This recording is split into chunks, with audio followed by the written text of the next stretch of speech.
How are we doing today? Hopefully, you guys had a good Thanksgiving yesterday. If you're in the United States, if you're not, hopefully, you guys just took some time off the charts. This was the New York AM session right here, and we didn't pick up till Asia session started yesterday and led us into this morning, right? So, hopefully, you just took the day off, didn't even think about the charts, just spent time with your family and enjoyed the day because there was nothing for you to do yesterday trading. So, today's Friday.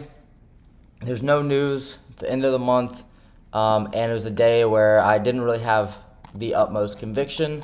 So I ended up taking one trade, and I'll kind of go over that trade that we took. We took one on paper, and we took one on our actual evaluation account. First, I kind of want to just go over the bias for the day because there's still a good bias, and the market's moving surprisingly well for it being a day that I anticipated bad price action. If I'm just being honest, I kind of came in with the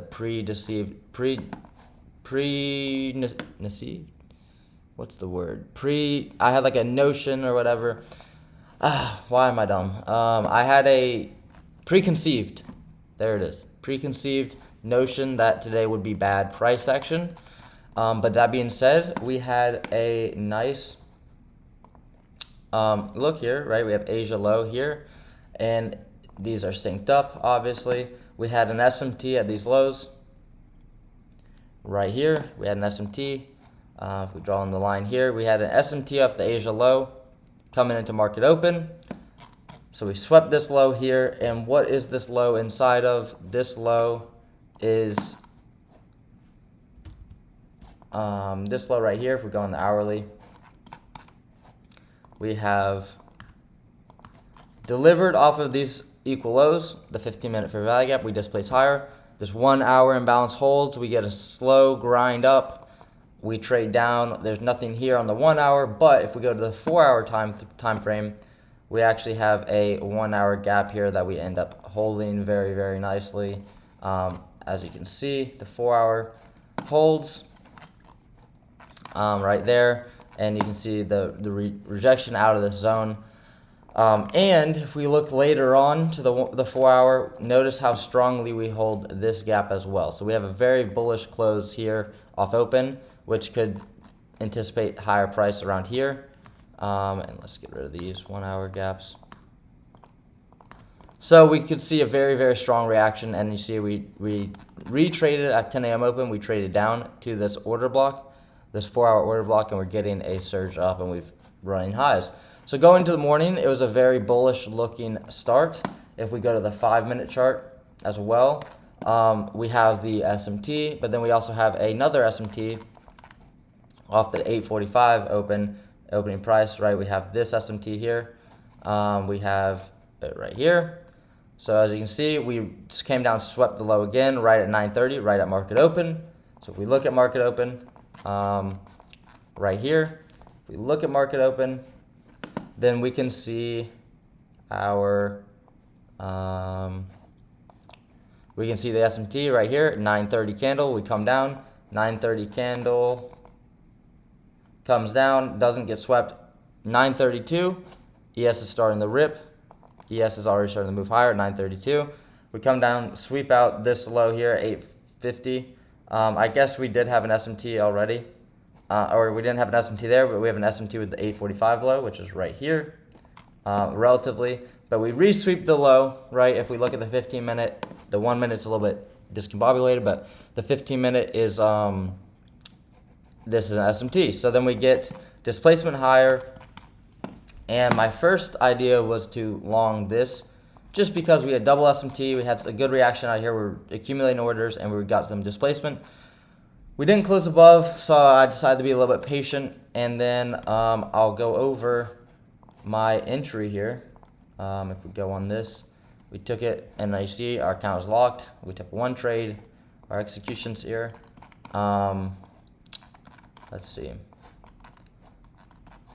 Zoom in here. Oh, that's at 15 minutes. It's showing like everything. Yeah, right here. So we got in on the 5-minute, but I'll just show you the execution. We got in on this candle when the 5-minute closed. This is 9:39 candle. We got on like a second before it closed. Or actually, that's weird. It should be on the 940 candle that we got our fill, but it's pointing underneath this candle. I'll pull up the execution. And then we took profit at this new week gap just because it was around 64 to the new week gap. It was 15 points. Since it was a Friday where we had, and we got stopped at break even, I'll pull up the execution while we talk about it. Since it was a Friday that we didn't expect much because it was, a day after Thanksgiving, I didn't have the utmost confidence. I took profits there, went to break even because I just wanted to be in on a nice move, a nice quick move. I didn't really want to be in on something I didn't want to really leave risk on the table. So I kind of got in a little bit passively there on that take profit. What do? We entered off the 5-minute close right here. I was waiting for the 5-minute fair value gap to open or close, right? The inverse this, we had the SMT at the low. We inverse, boom, get in. I like this trade a lot. And obviously, we are going to go back and look and see what I could have done, which would have been just leave my position running with a stop and just risk that and then target the highs. I mean, I would have came out like a bandit today. But I wasn't sure that the market was going to move very well. So I positioned myself accordingly today. I took profits accordingly because, again, take what you're going to be given on a day like this. Don't want to ever try and get greedy on this type of day because, again, it's a Friday where we have no news and it's after a bank holiday, end of the month.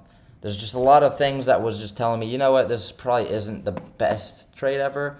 We spend a little bit of time in drawdown. I don't move my stop at all. And then when we start going, I don't let go of the stop yet. I let go over there when it hits the break even.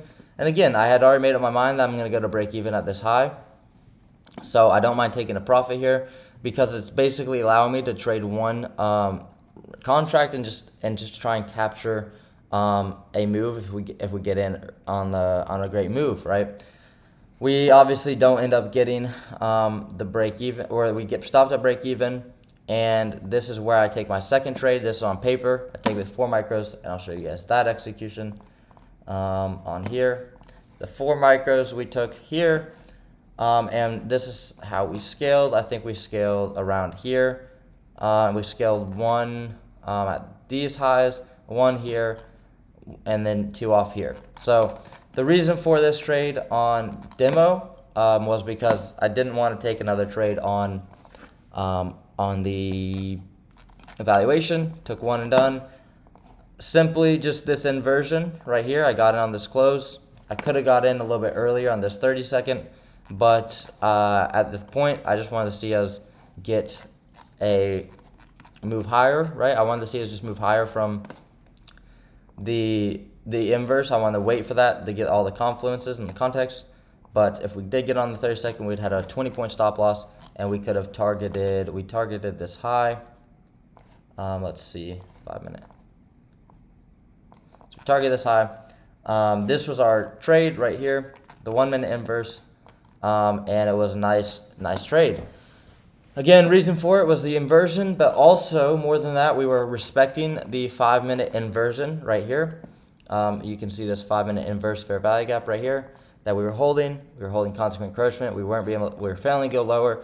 Also, at the time, the 15-minute chart, we had finally closed above this 915 candle with the 930 candle. So we made it an order block, a 15-minute order block. If we type that in, 15 MOB, right? We had a 15-minute order block that was now another confluence to it that we traded down to, and we were delivering an inversion off of the 15-minute fair value gap. So in my head, this is a very clean delivery. Since I got in this trade, stopped below the low, I actually got in, like I said, I ended up getting in more like this right here, and I had my stop in the same spot underneath this inversion. And that was the trade that I took on the paper that ended up netting $300. Very, very solid trade. Man, the longer hair, man, just gets so oily if I don't shampoo it every day, dude. I don't know, man. I almost can't stand it. I used to like wearing long hair, Obviously, you guys never seen that. This is the longest it's ever been for you guys, but I used to have hair past my my shoulders, and I don't know how I used to do it because it's so annoying now, and it just looks bad all the time. But well, that's side topic. So that was how we made the 300 on paper. Very nice trade, 4 micros. So that's a solid trade, right? Anytime you can make a few hundred with less than 5 micros is a very solid trade. It's a very good move. This was a great execution. It was about it's probably more like this, right? And it's still playing out. So that was the idea behind it.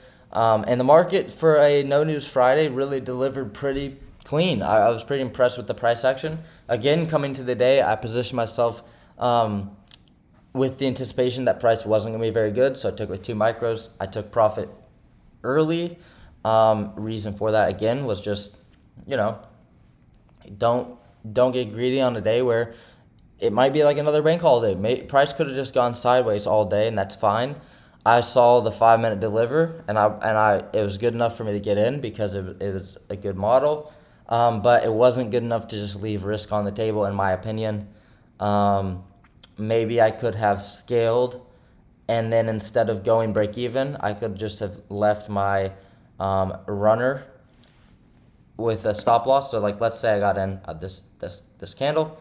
I got in here, I believe, 38. I got in on this candle. So if we just would have taken profits here, 14 points, we could have left a 14-point stop loss. And that would have been around here. It would have been close, but as you can see, that would be a break-even trade where I would make net $0, because if you have 2 contracts, you take one off at 1-to-1, or not even 1-to-1, but if you take one off, I guess at a 1-to-1. So if my stop loss was, let's just say that I got out, this new week gap, let's say we got out for 15 points, and then we could leave 15-point stop loss. So you could leave a stop loss down to here, and then you take one off, so you make $30, and now you're risking $30. So instead of going to break even, it gives more wiggle room, and then if it stops you out, you just have 0 gain on the day instead of, a small gain and break even. So that's something I could think about doing in the future. But again, mitigating risk on today after it ran up to the new week gap, after taking out this high. This was just, in my opinion, when I got into the trade, I went in with the mindset of it being a scalp. I didn't go in with it trying to hold, to all-time highs or to yesterday's high or anything like that. Just because I didn't have conviction in the day to deliver like that. I had conviction in that new week opening gap low, right? So maybe I should have just scaled everything there, but it would have been a negative R. But I'm not afraid to take negative R plays. People, might hear that and disagree. That's perfectly fine.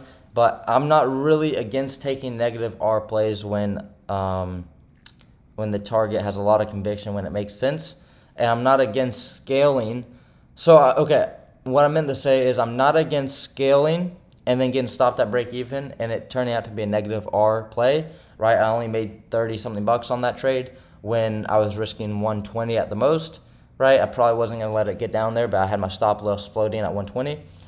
So, yes, it was a very negative R in the end, but what did I do? I scaled one and I moved to break even. So I was allowing myself to take a trade where I was going to get a very small reward 9 times out of 10, but there's a good there's also a chance that I could have ran from here and could have hit my take profits, and I would hit my second take profit where I would have made 50 points or however many points, and that would pay for a solid. Like, let's say we didn't get this retracement and we just kept going, which obviously is not what happened, but sometimes it does. I was going in with the mindset that I was allowing myself to take partials so that more than likely I'm going to get stopped at break even after one partial and make $30. But I could let the runner could go and go and go and go and then hit my take profit, and I could make over a 1-to-1 R on the trade. So I was basically taking a low probability of getting full TP, but a high probability of just getting a small profit. And I'm fine with taking those setups. It's not something I want to take as all the time where I'm just taking these, really quick scalps. But again, you have to have context when you're trading. You have to have conviction. And on a day like today, I didn't have any clue that we'd just run like this. Not because the model wasn't there. Again, I went over my bias, why I was looking for longs, why I liked the long. But with just the day, with the no news, the end of the week, end of the month, like I've mentioned, you just have to be realistic. You have to ask yourself, okay, and would this even be realistic here? When you see this, take out this high, and you see us just dump down, right? Do you really want to leave a stop loss here when you could protect yourself on a day like this? And it's also, again, a day where, you don't really want to be taking a big loss if you can kind of get away from it. So if I were to have just traded the 5-minute inverse, if I were to have just traded the 5-minute inversion, got in here, and I've just had my stop loss underneath that low, maybe that's a little bit aggressive. If I had my stop underneath the 1-minute fair value gap, which would have been here, that would have been fine as well, right? You'd have a 30-point stop loss, and then if you targeted high of overnight session, 70 points. So that's a 2 to 4 risk to reward. And then if you held, you could actually held to, these relative equal highs, or maybe you hold all the way up here, maybe it gets there. So a lot of things I could have done differently, a lot of things in hindsight that would have worked out great. But we're not here to worry about all that, because at the end of the day, you make a decision, and on a day where I'm expecting way better price action, I can hold differently. I can prepare myself differently for this. I could wait and hold my first take profit to these highs here, and then go break even, and we would just sit through a little bit of drawdown, right? The day would look a lot different if we had that plan, instead of going break even. I think that is one thing I do want to get better at, is just being really tunnel vision on going to break even at like the first high here, because that is a mistake, right? That is something I definitely want to reflect on. And a lot of people that don't make it this far in the video are going to comment about this probably. But yeah, and that's the whole point of me making these videos, is to recognize mistakes and where I could do better. So again, I'm not sitting here saying that I managed this great or did the right thing. I'm just was talking about why I made the decision. Looking at now, one thing that I've just not thought of just now, but what I'm looking at and what I want to go over real quick is, yes, I actually want to admit that this place right here going to break even is actually really bad, and that this should be my first target. I shouldn't even think about moving my stop loss until this high, or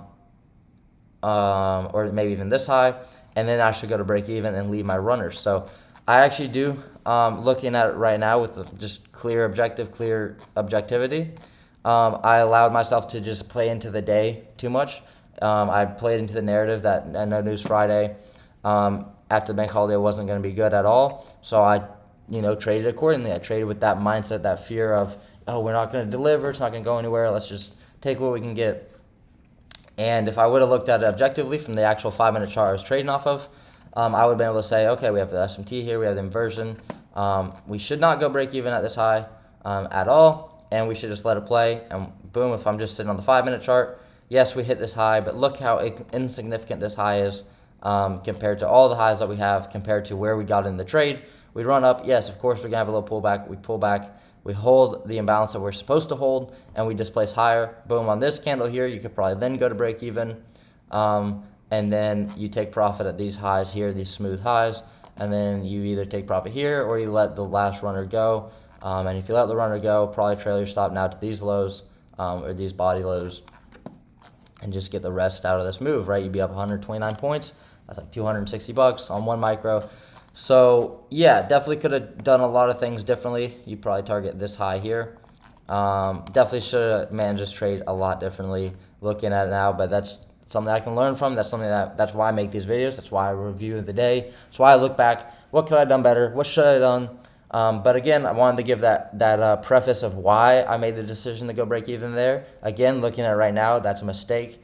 But in the moment, I gave more importance to that high and more importance to the day being expect not to deliver than actually just trading the chart. So that's definitely something I shouldn't have done.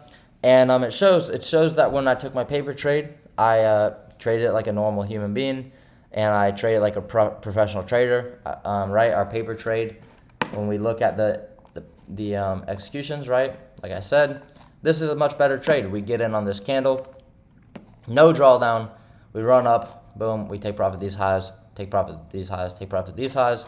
We didn't leave runners just because it's on paper. But again, my point stands, right? My point stands. When you are trading, you have to be able to experience being wrong or being lack of confidence in trade. And notice how when I get into the marketplace and paper, when it doesn't matter to me in terms of results, I'm able to actually execute a great trade and just see the market for what it is. So again, the people that say that I need to spend more time on paper, there's not a bad idea, but I can find great trades on paper. I can do it consistently. There's a mental barrier that I'm having to work through with my actual trading that we're getting better at each day, right? There's no alarm bells. There's no whatever. I'm getting better. We're not where we need to be. You guys know that. You guys see that. But it doesn't matter because I'm showing up and I'm improving and I'm learning from mistakes and I'm figuring things out as we go, which is all you can do. So appreciate everyone that watched these videos.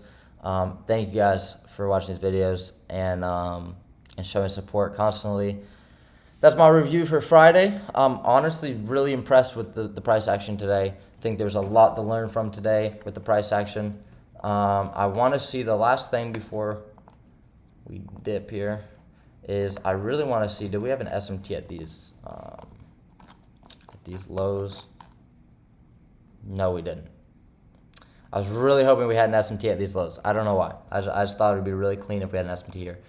But yeah, anyways, that is all for me today. Gonna spend time journaling this chart, and yeah, so I'm gonna sit here journal this while this video uploads, and I'm gonna just hit the gym and go on with my weekend. I'm gonna have a great weekend, and we'll be back in December to close out a crazy 2024. We're not done yet, but yeah, we definitely learned a lot, improved a lot, made a lot of mistakes, and crazy that the year's already flying by. So I appreciate you guys, and I'll see you guys next week. Peace.